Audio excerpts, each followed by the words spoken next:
परीक्षाओं के कारण तरुण और मुझे एक दूसरे से मिले 15 दिन से भी ज्यादा हो गए थे।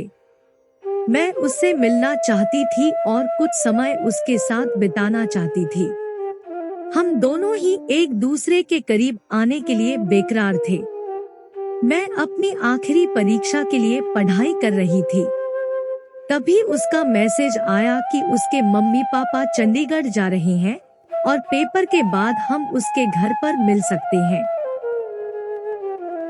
अब पढ़ाई में मेरा मन ही नहीं लग रहा था।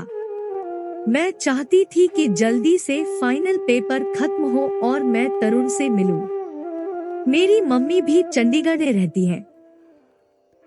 पेपर के बाद मैंने उन्हें फोन करके बता दिया कि मैं कॉलेज के कुछ दोस्तों के साथ घूमने जा रही हूँ। मम्मी चाहती थी कि मैं परीक्षा खत्म होने के अगले दिन ही घर आ जाऊं, लेकिन मैंने कहा कि अभी टिकट नहीं मिल रही है और हफ्ते के अंत तक मैं तत्काल टिकट के लिए कोशिश करूंगी। वह थोड़ा नाराज हुई, लेकिन फिर हमेशा की तरह यह कहते हुए मान गई कि ये आजकल के बच्चे भी ना। मैंने अपने कपड़े बदले और तरुण के घर के पास मार्केट में उसका इंतजार करने लगी। मैं उससे मिलने के लिए बहुत ज्यादा उतावली हो रही थी और तभी अचानक मुझे उसकी कार दिखी। लेकिन इससे पहले कि मैं उसके पास पहुंचती, वह अपने जान पहचान के किसी व्यक्ति से बातें करने लगा। मैं 20 मिनट तक इंतजार करती रही, लेकिन उसकी बात ही खत्म नहीं हो रही थी।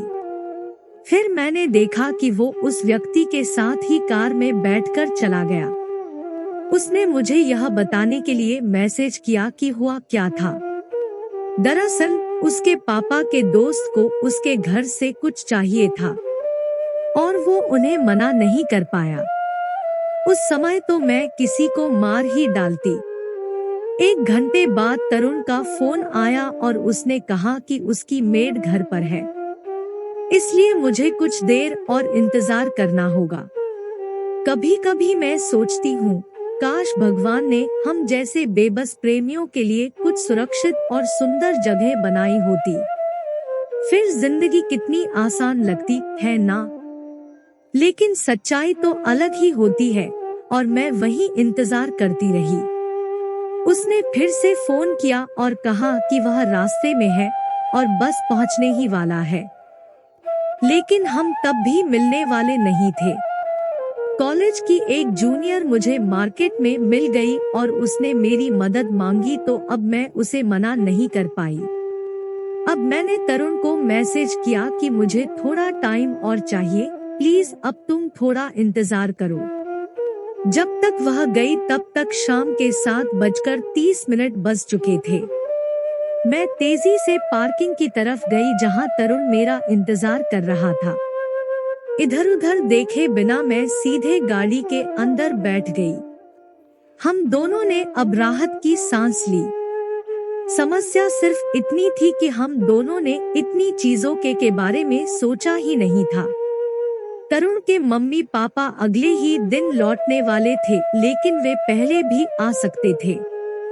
मैं रात 9 बजे के बाद वापस हॉस्टल नहीं जा सकती थी और हम एक साथ रहना चाहते थे। हमने रिस्क लेने का फैसला किया। उस रात मैं तरुण के घर रुक गई। हम उसके घर पहुंच गए। मैं चुपचाप घर के अंदर चली गई ताकि पड़ोसियों को पता न चले। हमने पहले भी ऐसा किया था, लेकिन उस दिन के लंबे इंतजार से मैं थोड़ी सचेत थी। अंदर से हम दोनों एक ही चीज चाहते थे, लेकिन दोनों से कोई पहल नहीं करना चाहता था। उसने मुझे पानी के लिए पूछा और फिर हम दोनों जोश में आ गए। हम उसके बिस्तर पर लेटे थे, लगभग नंगे। तभी अचानक दरवाजा खुला। मेरी तो सांस ही रुक गई। लेकिन यह किसी आदमी की लंबी परछाई नहीं थी, बल्कि तरुण का कुत्ता बुजो था। वैसे तो हम शर्मा गए, लेकिन उस दिन हमने ज्यादा परवाह नहीं की। बुजो अंदर आया और अपने फेवरेट सोफा कुर्सी पर बैठ सो गया। यह इतना अजीब अनुभव था कि मैं इसे कभी नहीं भूल सकती। आज बेशक हम कह सकते हैं कि हमने तीसरे व्यक्ति की मौजूदगी में प्यार किया और हमने उसकी परवाह भी नहीं की। अगर आप मेरी जगह होते तो क्या करते? हमें कमेंट में जरूर बताएं।